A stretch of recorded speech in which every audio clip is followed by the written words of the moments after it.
Today is a good day. Firstly, I'd like to apologize for this mess that I have on. And while this man, this great man, is not the President of the United States, he is going to be chairman of the Senate Budget Committee. So that gives him a lot of power. That means he has the likelihood of being able to pass a lot of his agenda through during the Biden presidency, despite not being in Biden's cabinet. But perhaps this is a much more strategic plan than, Bernie being in Biden's cabinet.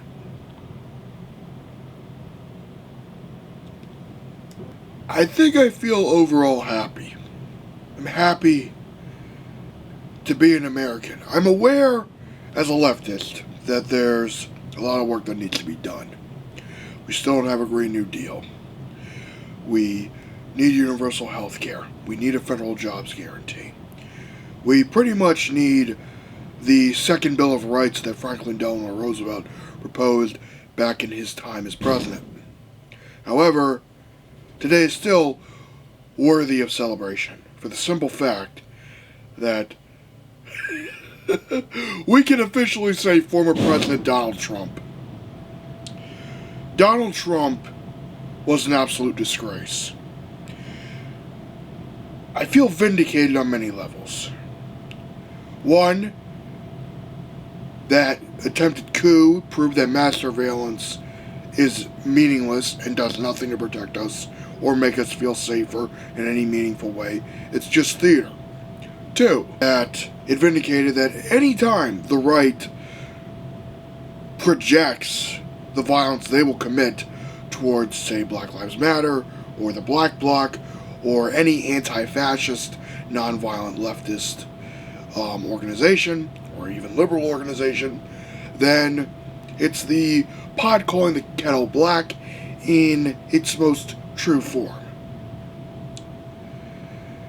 And three, that everyone who told me with a straight face to give Trump a chance was a schmuck.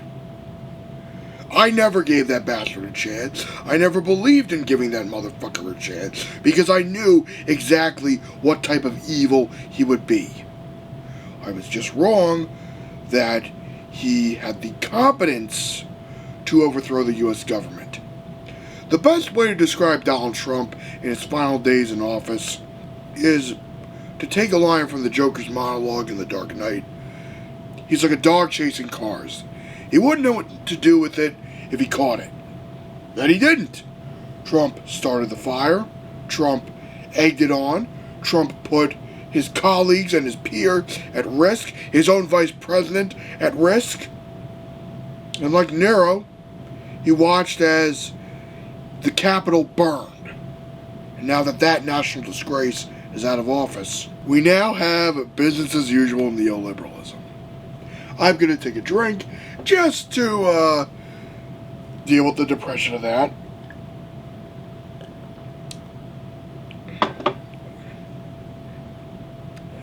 However, I do take comfort and solace in that Joe Biden does have significant pushback from the squad members of the House, such as Alexandria Ocasio-Cortez, Ilhan Omar, Rashida Tlaib, and forgetting the other one who was an Elizabeth Warren surrogate. I feel bad for that. Jamar Bowman, I believe his name is, and Cori Bush.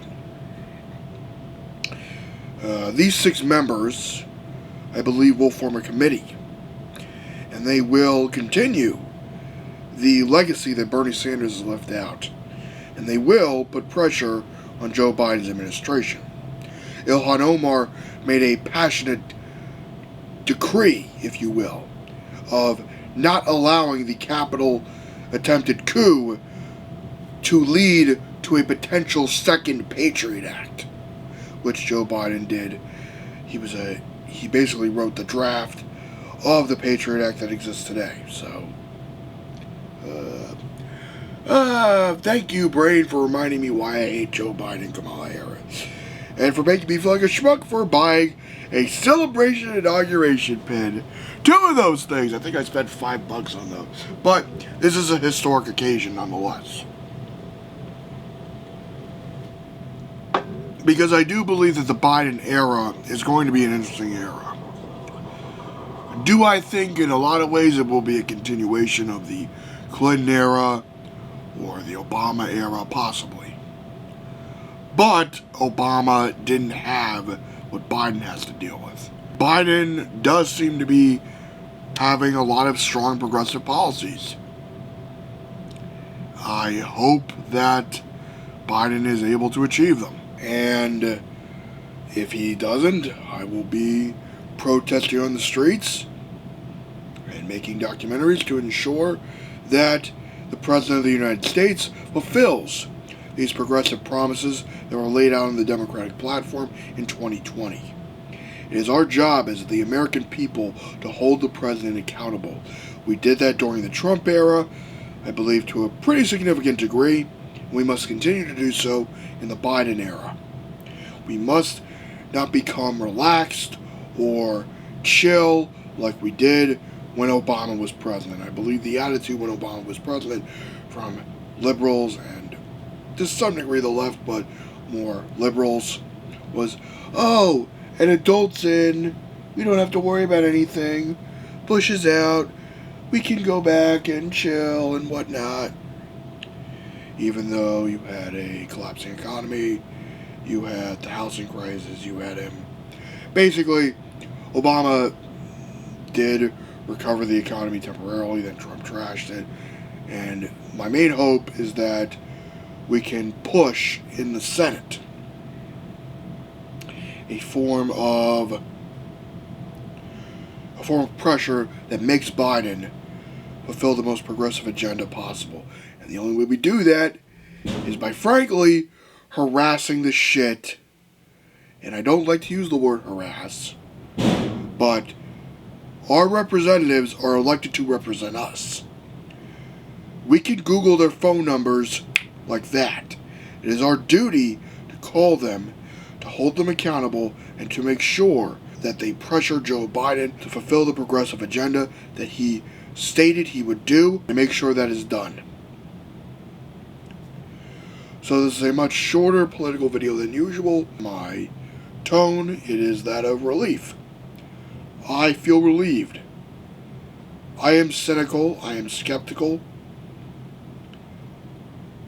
I will maintain a cautious optimist approach. Because, to cite Noam Chomsky, where being a pessimist leads to is it leads to a state of absolute cynicism, which leads to one doing nothing.